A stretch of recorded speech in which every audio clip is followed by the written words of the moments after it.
If you're involved in a child custody dispute in the state of Texas, you need to know that a Texas judge has almost unbridled discretion on how to decide if your child is going to be with one parent or the other, because under the Texas code, it is the best interest of the child, that will decide.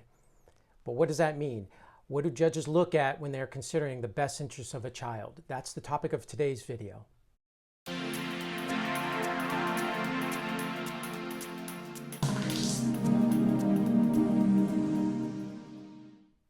Hi, my name is Shawn Palmer with the Palmer Law Firm, and I've been practicing law for the last 19 years in the great state of Texas, primarily in Galveston, Harris, and the surrounding counties. And I've been doing that exclusively in the area of family law for my entire career. And when we are looking at a custody battle between two parents, then we have to look at what the code says in terms of what the family code says in terms of what we're going to decide about who gets to have primary care for the child. And the key factor in all custody cases is this thing we call the best interests of the child. But what does that mean? Well, it could mean just about anything, really. But there was one case that instructed the judges about what they're going to be looking at. And it's sort of a basic list of key factors to look at when the judge is considering what is the best interest of the child. And I'll talk about that case a little bit. It's called Holley versus Adams. It's a 1976 case, and it has been cited over and over again, so we call that good law. And the case was this. David Adams was divorcing his wife, Nancy, and Nancy sort of went along with the divorce and agreed to allow the child, David Christopher, to live with the dad primarily, and she was not, there was no imposition on her, there was no order for her to pay child support. Nancy went and, kind of lived the carefree, maybe a kind of a hippie life. She went out west and, did some kind of journey out there. It was the 70s. So she had very infrequent visits with David Christopher. Between 1971 and 1974, there were about 3 different occasions when she actually visited with her child, David Christopher. So the father, David, decided to file a termination case against Nancy. And his rationale was that his new wife, he would rather have his new wife raise David Christopher should he die than Nancy, who had been very inconsistent. So Nancy contested that, and it went all the way up to the Texas Supreme Court. And David, said that Nancy had failed to support the child, and also that he had actively, or rather she had pretty much abandoned the child. And that was harmful to the child's emotional and mental well-being that she had seen him so frequently. So this went, again, all the way up to the Supreme Court. And the court held that there wasn't any evidence to show that Nancy, by her contact or non-contact with her child, had endangered the child's emotional well-being. So that part of that was eliminated. And so the only thing left for them to consider was whether it was in the best interest of David Christopher to have his relationship with Nancy, the biological mother, terminated. And what's valuable for us is that for the first time, the Texas Supreme Court really gave a careful analysis of what are some of the factors that a court should consider when it's looking at what does it mean for best interest of the child. So it kind of enumerated and listed out about 10 different categories of things that that a judge should consider when looking at what's in the best interest of the child. So the first is the desires of the child, the emotional and physical needs of the child now and in the future is another one. The emotional and physical danger to the child now and in the future, if any. The parental abilities of the parents seeking custody by comparison. Also, the court should look at the programs that are available to assist one or the other party in being able to parent. Um, and let's see. And the plans for the child of one parent or the other into the future. The stability of the home of the proposed placement, whether the mother or the father moved around a lot, whether there was a place for the child to grow and cultivate. The acts or omissions of a parent that may indicate that the existing relationship between the parent and the child isn't a proper one, if any. And then, of course, any excuses for those omissions of the parent. Now, that list is cited many, many times, and the original case, Holley versus Adams, was a termination case. So, it's applied to cases where one of the parents' rights were going to be completely terminated. But in the years since then, many courts, many judges have used the Holley factors in any case involving custody of a child as a sort of basic rundown list of things that a judge will consider in a custody dispute hearing. Now, the list is not exhaustive by any means, and there are lots of other conditions that may come around than what they list in the Holley factors. But again, the Holley factors are just sort of the basic starting point where you're looking at whether it's in what is the best interest of a child.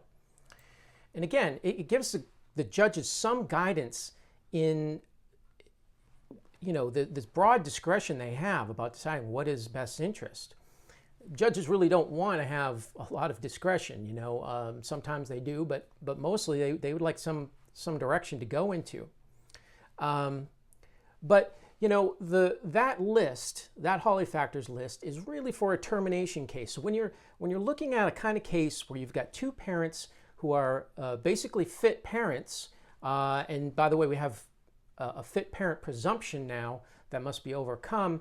There's another video I made about fit parent presumption, so check it out. I'll put a link in below for you to be able to access that video. But because the Holley factors are used in lots of other things, they're not so good when you're looking at really close cases where both parents are reasonably committed. They're not on drugs, or they don't have a criminal history, and obvious things that might sway custody one way or the other. So the Holley factors are kind of less helpful in those close call kinds of cases. And so the trend now is to use the Holley factors. Obviously, we begin with those, but then to get a little bit more into some helpful information for the judge about the age appropriateness of the parents' parenting skills. Are they able to take care of an infant versus a 3-year-old toddler versus a elementary school age child versus a teenager? A parent's ability to make a good case about that they are better than the other parent will kind of come down to a little more finer points that need to be brought out, because it's a very difficult decision for a judge to make. And what is not very helpful is to just have a hearing where you're just battling between the two parents and they're trying to character assassinate each other. You really got to focus on the child when you're in court. And of course, you got to focus on the child in life. That should be the main aim, is what, this best interest of the child. Truly, what is it? And just sort of attacking the other parent is not going to be as helpful as looking at some more refined factors that begin with Holley, but can be a little bit more tailored to the age, developmental needs of the child. Because from the viewpoint of the trial judge, just looking at the Holley factors and only considering that surface level thing might not be helpful when you have a close call. So here's some examples of how the Holley factors kind of don't apply. So if the first factor is the desires of the child. Now, obviously, if you got a child who is old enough to express those, that's going to be kind of the first starting point to look at whether you're on the side of the child wanting to live with you or side of the child not wanting to live with you. Primarily, you have to look at the child's maturity and a whole bunch of things So that's, that's going to continue to be a factor if the child's old enough to express that opinion to the court. The third factor, the emotional and physical danger of the child now and in the future, won't be present in a case where you have a close call.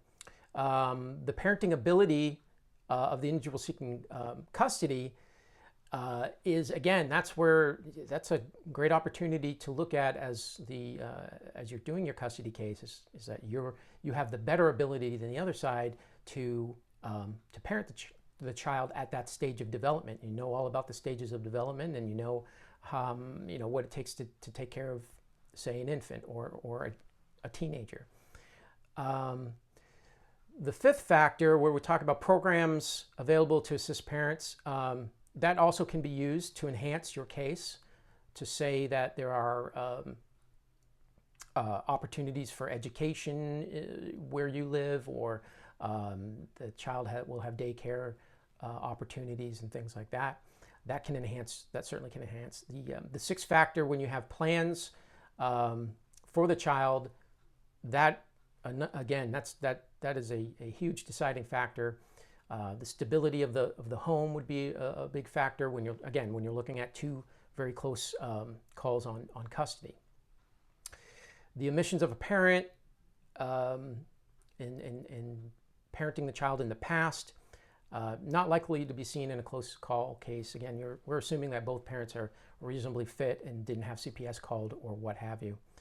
And so, the point here is Holley versus Adams, the factors that they list are a great starting point, but in a lot of custody cases, the trial court is not given what it needs beyond the Holley factors to distinguish the abilities between two parents who are, pretty close, at least on the surface, about being being the best option for the child. So there you go. We'll probably have more videos in the future specifically addressing the developmental age issues regarding a child and what you should focus on in your custody case. But we'll leave it there for now. My name is Shawn Palmer with the Palmer Law Firm, where we can protect your rights. We can't protect your hearts, but we will protect your rights. And if you have any comments about this video, please leave a comment below, or any questions, and we'll try to get back with you. Thank you.